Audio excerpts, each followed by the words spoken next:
Just a few moments ago, in a dramatic development, Chief Minister Uddhav Thackeray packed his bags and left his official Chief Minister's residence, Varsha, and is now heading back to his private residence, Matoshri. Earlier in the evening, Uddhav Thackeray addressed the people of Maharashtra and his party. He was categorical in his speech. My resignation letter is ready. I am willing to quit if my party MLAs come and tell me to my face that they want me to quit. If they are true Shiv Sainiks, they will tell me to my face, I am ready to quit as both Chief Minister and Shiv Sena Chief and pack my bags and leave the Chief Minister's residence today. And that's exactly what he has actually gone ahead and done. But who really has the numbers? That is the million-dollar question, because earlier in the day, 34 rebel MLAs wrote to the Maharashtra governor declaring Eknath Shinde, the man who's triggered this political crisis, as their leader. So the question really is, does Eknath Shinde have the numbers to split the Shiv Sena without attracting disqualification under the anti-defection law? Let's put those questions to our guests. Joining me on the show tonight, Sundar Balakrishnan, Rajalakshmi Joshi, Tehseen Poonawala, all political analysts, and Ramakant Gore, lawyer with the Supreme Court and a constitutional expert. So the MLAs were shifted from Surat Hotel to the bus, literally like an animal is being dumped. That is the way. We see all that, sir. And yes, we've seen them being moved from Surat to Guwahati, one BJP ruled state to another. All that is fine. But you are not seriously suggesting, sir, that these are a bunch of helpless legislators who were simply kidnapped and did not go there of their own free volition, even as you blame the BJP for triggering this crisis. I can tell you very, very categorically on your show, Mr. Eknath Shinde does not have more than 8 or 10 MPs. I understand and I agree that he's been showing papers of 35, 36, 37 signatures. But this is all, you remember Mr. Fadnavis ran to the governor with 160 odd signatures. All of this makes up nothing. Therefore, we have to go by what the Honorable Supreme Court has said, that the proof of the numbers can only happen on the floor of the House. And on the floor of the House, the numbers will come through for the MVA. At the moment, I can confirm the MVA is at 143. The halfway mark is 145. They are just too short. There is nothing to worry about. MLAs are being taken in private chartered planes and put up in 5-star, 7-star luxury hotels. I mean, this is ridiculous. Who's paying for it? You are paying for it, Neha. I'm paying for it. All our citizens are paying for it. This is the most shameless and brazen government that we've seen in the history of independent India. And somehow they call it Chanakya Niti. But their Chanakya Niti is going to fail. They're not going to form the government. But questions need to be asked. Why are they kidnapping MLAs? Putting their lives in threat? And is this what Gujarat police and Assam police should be doing? And is this where your taxpayer money should be going to? Okay, maybe those are legitimate questions that the BJP will be asked. But, you know, those claims about kidnapping, I don't really know, because we often hear those claims. But really, are these, MLAs a bunch of helpless men who have no idea what they do? Now, Rajalakshmi Joshi, let's come to the potential role of the BJP in this attempted coup. We don't know if Uddhav Thackeray's government is going to survive this body blow. But are we really to believe that the BJP is not the puppeteer here, pulling the strings from behind the scenes? You have these MLAs being herded like cattle into a 5-star hotel, first in Surat, Gujarat, a BJP-ruled state. Next, they are taken to Guwahati, Assam, another BJP-ruled state. On top of all this, you have the Assam Chief Minister, Himanta Biswa Sarma, making a rather preposterous statement. He says, what is so controversial about these MLAs being in Guwahati? Right now, we need funds to deal with Assam floods, so we welcome tourists. I mean, clearly, this is political tourism of a whole new level. So the allegation is that Devendra Fadnavis is desperate to return as Chief Minister. And maybe we're going to see another 5:30 a.m. swearing-in ceremony. Good evening, Neha. And, this is a very amusing statement that you made, about this political tourism and all.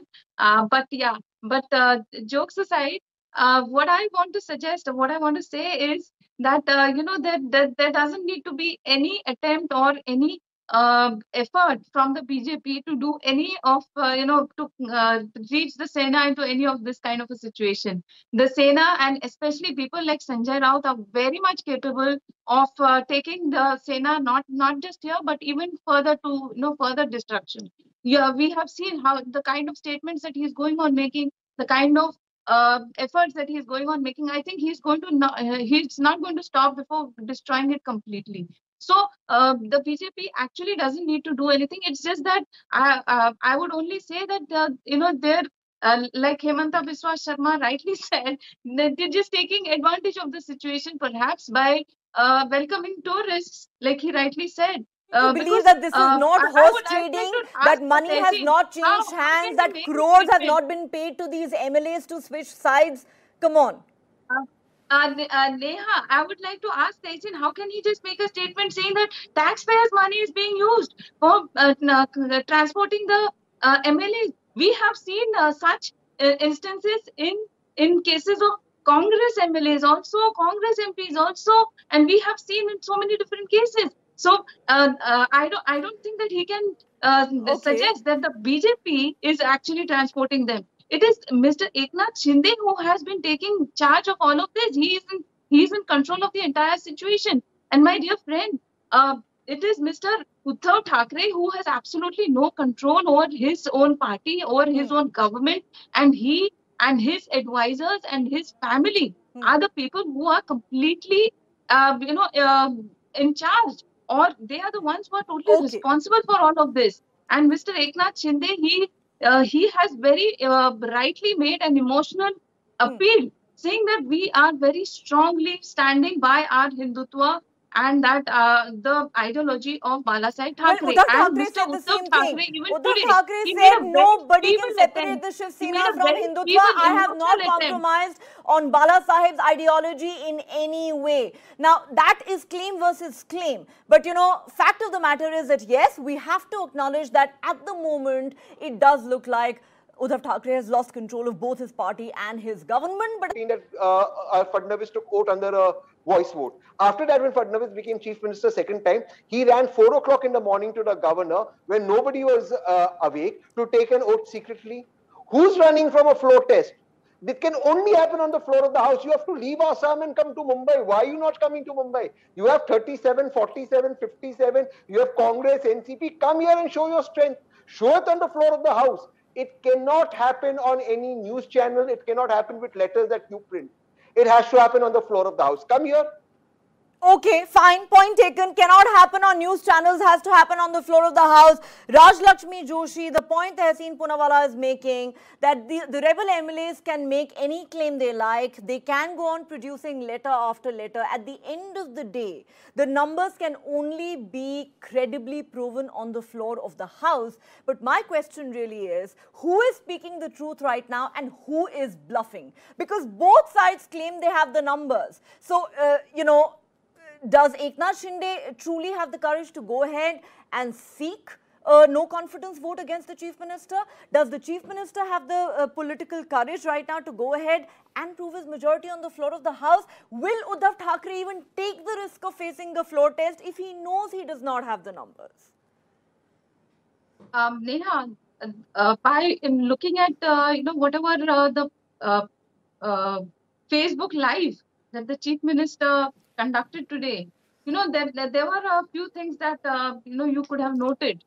That he very categorically said that I am not going to get into the numbers, and the fact that he is trying to make this feeble emotional attempt, that appeal, that I think he is kind of playing for time. He is trying to make sure that they come in front of him and then they get kind of intimidated or overwhelmed, and he knows that they will not tell him that you need to step down. He knows that for sure.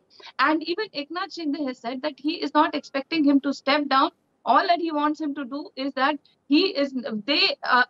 all of them are not able to get along with this alliance, and they want him to sever ties with the alliance. Those are the demands. It is not about him becoming the chief minister. So he is very confident. Mr. Eknath Shinde, he has approached the governor.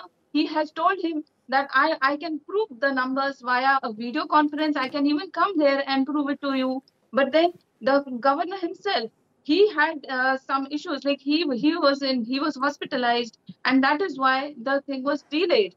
But then Uddhav Thackeray, I think that he is making this feeble attempt of trying to appeal to them emotionally and trying to make sure that they come back, because he right now does not have the numbers. The meeting that was called, and the MLAs themselves have said that there were less than 18 to 20 MLAs present at that meeting, and that includes Mr. Uddhav Thackeray and Aditya Thackeray. So that is no rocket science. We all know the numbers now. So this, I think, is a very clear case where you know who the numbers, who has more the numbers, and you know where the strength lies. It's just a matter of playing for time by Uddhav Thackeray and a last minute emotional appeal.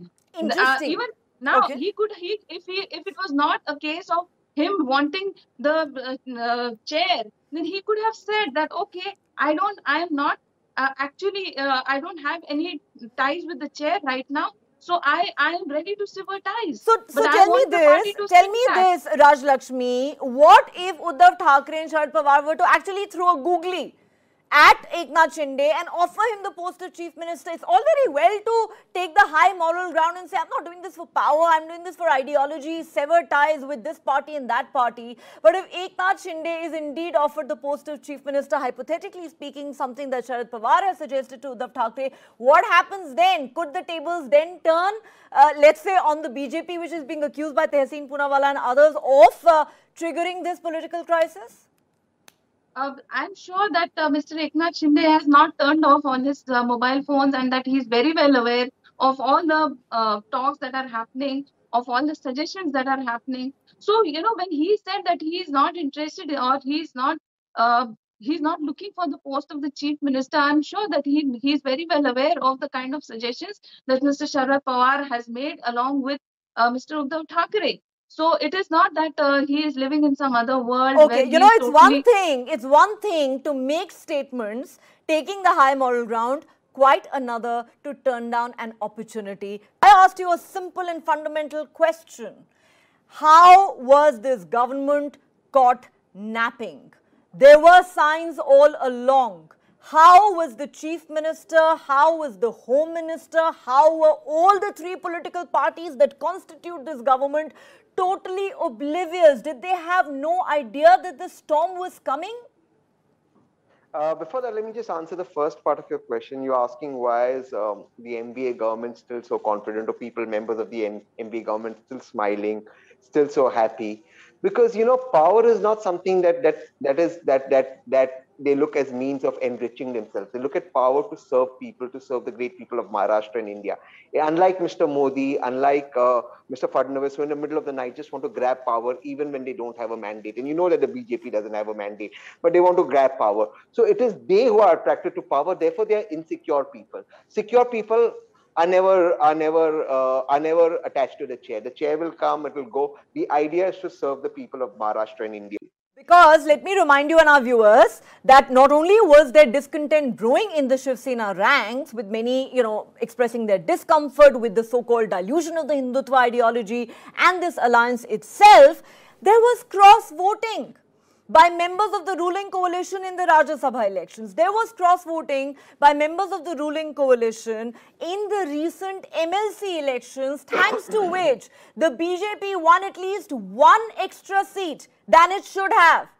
All this was happening right under the nose of the Aghadi government.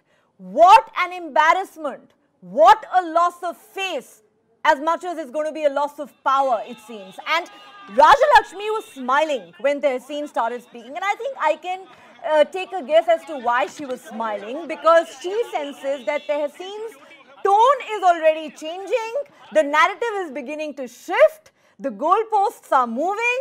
maybe people like Tehseen are now finally beginning to make their peace with the reality that power is slipping away from them. So he says, "Arey, ye power ki baat thodi hai. This is about serving the people of Maharashtra. It's never about power, is it? In Indian politics, it's always about logo ki seva." Rajalakshmi Joshi, come in here. Yes, absolutely. I would I want to thank Tehseen for giving me a really good laugh.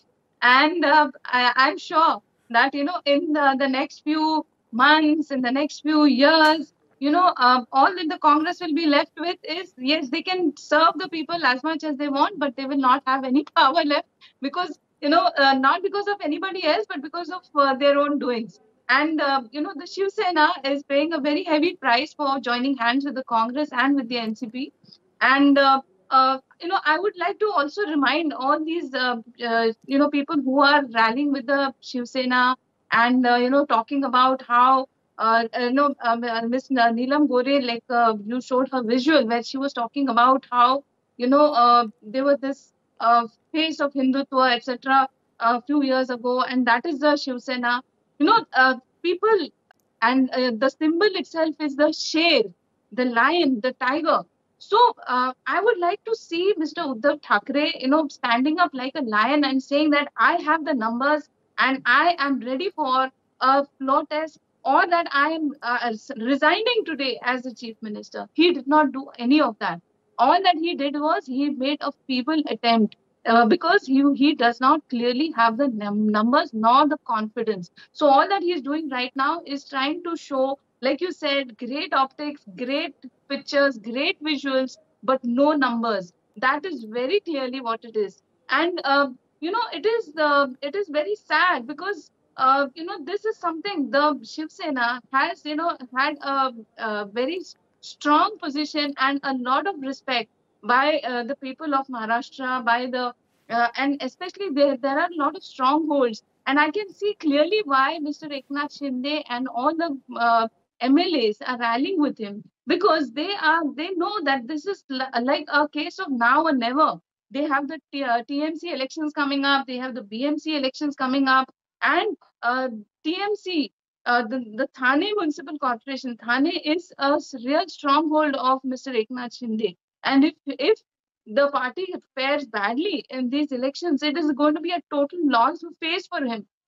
So, he has actually mentioned in a few of his comments that, how does he go back to the electorate and talk about how and why they have joined hands with the very people whom they were fighting against? The Shiv Sena of Balasaheb Thackeray, they were completely against the Congress, they were completely against the NCP, they were against those ideologies. So what does he tell the electorate? What does he tell the voters? Because that is a total loss of face. And there is another figure of Mr. Anand Dighe, who also, he's a very strong Hindutva leader.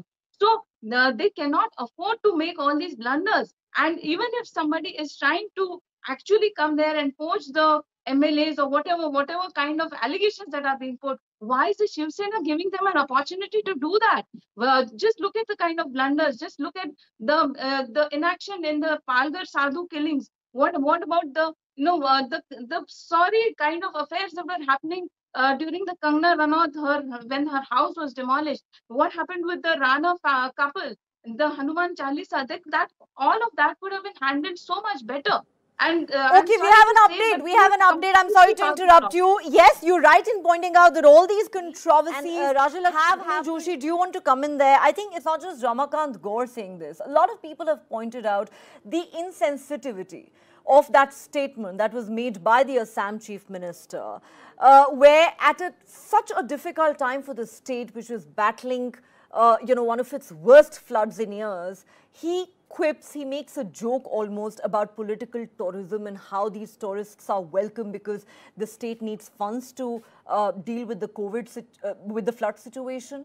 And also questions are being raised about the priority of the Chief Minister, who is being accused of playing host to these rebel MLAs rather than focusing on the flood situation in his state. Yeah, all I would say is that maybe he must have spoken, in lighter vein, and that he definitely got carried away with some words.